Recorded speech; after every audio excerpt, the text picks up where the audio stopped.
श्रीमात्रे नमः। त्वदीयं सौन्दर्यं तुहिनगिरिकन्ये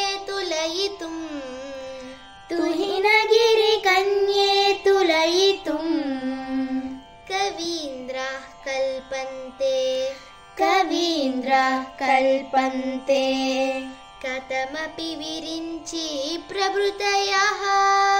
कथमपि विरिञ्चि प्रभृतयः यदा लोकौत्सुक्यात्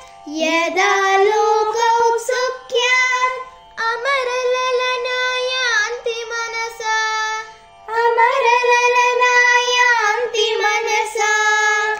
तपोभिदृष्पापमपि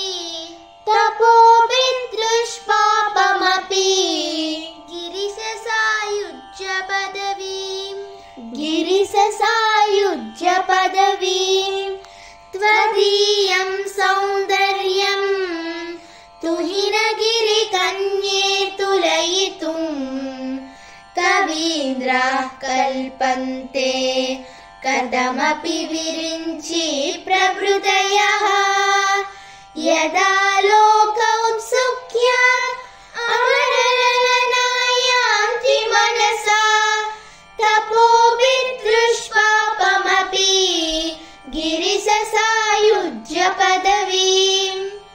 ॐ श्रीमात्रे नमः।